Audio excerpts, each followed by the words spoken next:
ఆంధ్రుల కలల రాజధాని అమరావతి అంటే కేవలం ఒక నగర నిర్మాణం కాదు, అది అందరి ఎమోషన్. అందుకే క్యాపిటల్ ఇక సూపర్ క్యాపిటల్ గా అవతరించబోతోంది. అవును, మెగా రాజధానిగా విస్తరించే దిశగా కూటమి సర్కార్ అడుగులు వేస్తోంది. ఓ పక్క 65,000 కోట్ల రూపాయలతో క్యాపిటల్ పనులు జెట్ స్పీడ్ అందుకున్నాయి. బిగ్ రేంజ్ లో రాజధాని విస్తరణకు ఇప్పుడు మరో 44,000 ఎకరాల భూ సమీకరణ అవసరం. ఇప్పటికే రైతులు కూడా దీనికి సానుకూల సంకేతాలు పంపారు. దీంతో సర్కార్ ల్యాండ్ పోలింగ్ దిశగా అడుగులు వేస్తోంది.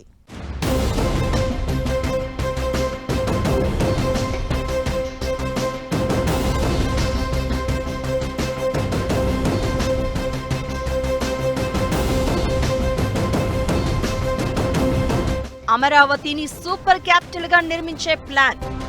మెగా రాజధాని విస్తరణ దిశగా ఏపీ సర్కార్ అడుగులు.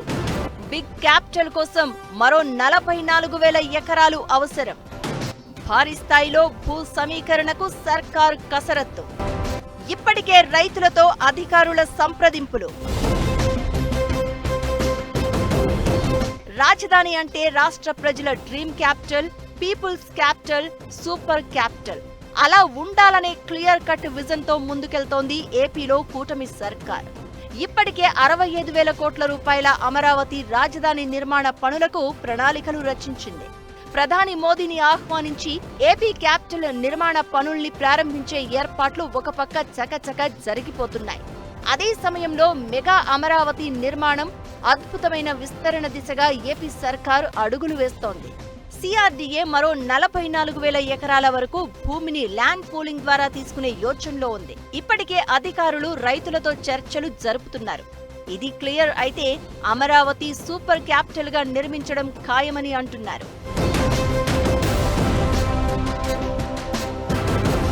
గతంలో 3 రాజధానుల అంశంతో కన్ఫ్యూజన్ ఉండేది.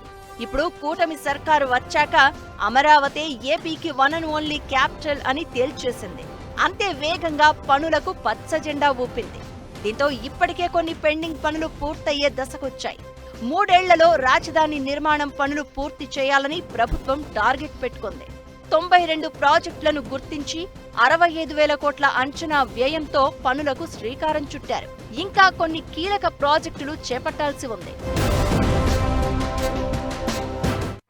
అయితే దీన్ని ఇరిగేషన్ డిపార్ట్మెంట్ వాళ్ళతోనూ, తర్వాత దీనికి సంబంధించిన సిఆర్డీ డిపార్ట్మెంట్ వాళ్ళతోనూ ఒక కంబైన్డ్ కమిటీ వేసి దీని మీద స్టడీ చేయమని కలెక్టర్ గారికి ఆదేశించాను. మా భూములు కూడా తీసుకోండి సార్, ఇక్కడ ఏదైనా మంచి యాక్టివిటీ చేయండి, మా భూములకు కూడా మంచి రేట్ వస్తుంది, మా పిల్లల భవిష్యత్తు కూడా బాగుంటుందని ఇక్కడ ఉన్న రైతులు కూడా యాక్చువల్గా ఆహ్వానించడం జరిగింది. ఖచ్చితంగా ఒక నెల లోపల దీన్ని స్టడీ చేసి ఇది ఎంతవరకు ఉపయోగపడుతుంది అనే దాన్ని స్టడీ చేసి దాని మీద ముందుకు పోవడం జరుగుతుంది.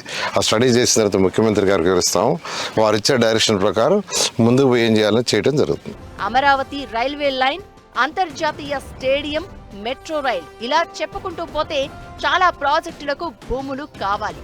ఇవి కాకుండా నవ నగరాలను అభివృద్ధి చేయాల్సిన బాధ్యత ఉంది. అమరావతిలో అంతర్జాతీయ విమానాశ్రయం నిర్మించాలన్న ఆలోచన కూడా చేస్తున్నారు. ఇందుకు దాదాపుగా 5,000 నుంచి 7,000 ఎకరాలు అవసరం. ఇన్నర్ రింగ్ రోడ్డు కోసం పెద్ద ఎత్తున భూములను తీసుకోవాల్సిన అవసరం ఉంది. పారిశ్రామిక, ఆతిథ్య రంగం, విద్య, వ్యాపార సంస్థలు, ఇలా ప్రతి ఒక్కటి ముందుకు వచ్చి అమరావతిలో తాము భాగస్వామ్యం కావాలని కోరుకుంటున్నాయి. నవ నగరాలకు భూములు సిద్ధంగా ఉన్నప్పటికీ అమరావతికి వస్తున్న అనేక సంస్థలకు భూ కేటాయింపులు చేయాల్సిన అవసరం ఉంది. చాలా సంస్థలు తమ కంపెనీలను స్థాపించేందుకు అమరావతిని ది ఫ్యూచర్ బెస్ట్ క్యాపిటల్ అని భావిస్తున్నాయి. భవిష్యత్తును దృష్టిలో పెట్టుకుని ఒక ప్లానింగ్, గ్రేట్ విజన్ తో ప్రపంచంలోనే మంచి రాజధానుల మోడల్స్ ను పరిశీలించిన ప్రభుత్వం అమరావతిని టాప్ 10 క్యాపిటల్స్ లో ఒకటిగా నిలిపేలా నిర్మించాలి అనుకుంటోంది. ప్రజల నివాసానికి సంబంధించిన రెసిడెన్షియల్, గ్రూప్ హౌజులు, హై రైజ్ భవనాలు, కమర్షియల్ భవనాలు, ఇతర కాంప్లెక్స్లను అభివృద్ధి చేయాలన్న ఆలోచనతో ఉంది. ఇవన్నీ ఒకెత్తైతే అమరావతికి హైవేలుగా E13, E15 రోడ్లను 16వ జాతీయ రహదారికి లింక్ చేస్తున్నారు. ఈ గ్రాండ్ ఎంట్రన్స్ మార్గాల్ని కూడా డెవలప్ చేయాల్సి ఉంది. అలాగే Amaravati outer ring road, Amaravati inner ring రోడ్లను కలుపుతూ కొన్ని రోడ్లు వేయాలి. వీటన్నింటికీ భూముల సేకరణ బృహత్తర కార్యంగానే కనబడుతోంది. ఏపీలో కూటమి ప్రభుత్వం రాజధాని పనుల్ని శరవేగంగా పట్టాలెక్కిస్తోంది. దీంతో విద్య, వైద్యం, వాణిజ్యం, వినోదం, ఆతిథ్యం ఇలా పలు రంగాల్లో పెట్టుబడులు పెట్టేందుకు దేశ విదేశీ సంస్థలు ముందుకొస్తున్నాయి. వివిధ కేంద్ర ప్రభుత్వ రంగ సంస్థల కార్యాలయాలు, పరిశోధన కేంద్రాల ఏర్పాటుకు కూడా భూములు కావాలి. అమరావతి నిర్మాణానికి అవసరమైన ఆర్థిక వనరుల్ని అక్కడి నుంచే సమకూర్చుకోవాలన్నది సర్కార్ లక్ష్యం. అందుకే రాజధాని కోసం ఫేజ్ 2 భూ సమీకరణ దిశగా ప్రభుత్వం అడుగులు వేస్తోంది. అత్యంత ముందస్తు ప్లానింగ్ తో, నిర్మాణ డిజైన్లతో ఏపీ ప్రభుత్వం రాజధాని నిర్మాణానికి పూనుకుంది. దీంతో క్యాపిటల్ సిటీని తమ భవిష్యత్తుకు రాజమార్గంగా చేసుకునేందుకు చాలా సంస్థలు రాజధానికి రావడానికి ఆసక్తి చూపుతున్నాయి. పైగా ల్యాండ్ పూలింగ్ కు అనుకూలంగా చాలా మంది రైతులు తమ భూములు ఇచ్చేందుకు స్వచ్ఛందంగా ముందుకొస్తున్నారు. దీంతో అన్ని అనుకూలిస్తున్నప్పుడు క్యాపిటల్ ను విస్తరించడమే మంచిది అన్న భావనతో సర్కార్ ఆ దిశగా కసరత్తు చేస్తోంది. ప్రస్తుతం రాజధానిలో వివిధ అవసరాలకు పోగా సిఆర్డీఏ వద్ద 2000 ఎకరాల భూమి మాత్రమే మిగులుతోంది. రాజధానికి ఒక పక్క సరిహద్దుగా కృష్ణానది ఉంది. దానిని దాటి వెళ్లడానికి లేదు. మంగళగిరి వైపు పాత జీటీ రోడ్డు వరకు ఇప్పటికే భూ సమీకరణ చేసేశారు. మిగతా 2 వైపులా భూమిని సమీకరించే యోచనలో ప్రభుత్వం ఉంది. భవిష్యత్తులో అమరావతి, విజయవాడ, గుంటూరు, మంగళగిరి, తెనాలి వంటి ప్రాంతాలను కలిపి మెగా సిటీగా అభివృద్ధి చేయాలన్న దీర్ఘకాలిక వ్యూహము ఇందులో భాగమే. అందుకే అమరావతికి ఇన్నర్ రింగ్ రోడ్డుతో పాటు ఔటర్ రింగ్ రోడ్డును నిర్మిస్తోంది.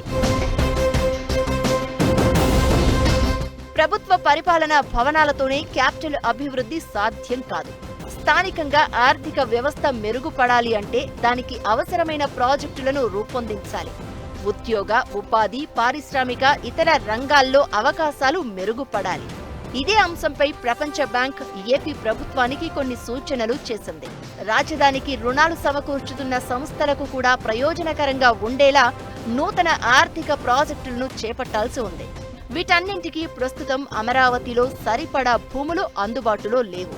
దీంతో రాజధాని విస్తరణకు మరో 44,000 ఎకరాల భూ సమీకరణ అవసరమని భావిస్తోంది ప్రభుత్వం. ఎక్కడెక్కడ భూముల్ని సమీకరించే అవకాశాలు ఉన్నాయో ఆయా ప్రాంతాలను కూడా ప్రతిపాదిస్తూ సిఆర్డీఏ ఒక ముసాయిదా రెడీ చేసింది. తుళ్లూరు, అమరావతి, తాడికొండ, మంగళగిరి మండలాల పరిధిలోని మొత్తం 11 గ్రామాల్లో 18,040 హెక్టార్లు అంటే సుమారు 44,670 ఎకరాల భూముల్ని తీసుకోవాలన్న ఆలోచనలో ఉంది. అనేక నగరాలు లేదా వివిధ దేశాలకు వచ్చినటువంటి పెట్టుబడులు లేదా కంపెనీలు, వాణిజ్య సంస్థలు వీటన్నిటిని చూసినప్పుడు ఎక్కడైతే ఇప్పటికే అభివృద్ధి చెందినటువంటి ప్రాంతాలు ఉన్నాయో వాటికే పెట్టుబడులు తరలి రావడం అనేది ఒక ధోరణిగా మనకి కనిపిస్తూ ఉంది. ఆ విధంగా చూసినప్పుడు అమరావతిలో వచ్చేటువంటి పరిశ్రమలు ఏమిటి, వాటిలో పనిచేయడానికి అవసరమైనటువంటి నిపుణులైనటువంటి కార్మికులు ఎంతమంది ఉన్నారు, ఏమిటి అనేటువంటి విషయాలు కూడా పరిగణలోకి తీసుకోవాలి. రాజధాని నిర్మాణానికి సమీకరణ విధానంలో భూములు ఇచ్చేందుకు మరిన్ని గ్రామాల రైతులు స్వచ్ఛందంగా ముందుకు రావడంతో ప్రభుత్వం ప్రతిపాదనలు సిద్ధం చేస్తోంది. మెజారిటీ రైతులు ముందుకొచ్చిన గ్రామాలతో ప్రారంభించి దశల వారీగా భూ సమీకరణ చేసే అంశాన్ని చురుగ్గా పరిశీలిస్తోంది. గతంలో 57,000 ఎకరాలు సమీకరించాలి అనుకున్నప్పుడు వైకుంఠపురం ప్రాంత రైతులు భూములిచ్చేందుకు ముందుకొచ్చారు. లంక భూములు, నదీ తీర ప్రాంత భూముల్ని తీసుకోవాలన్న డిమాండ్ రైతుల నుంచి వచ్చినా అప్పట్లో ప్రభుత్వం 34,000 ఎకరాలకే పరిమితమైంది.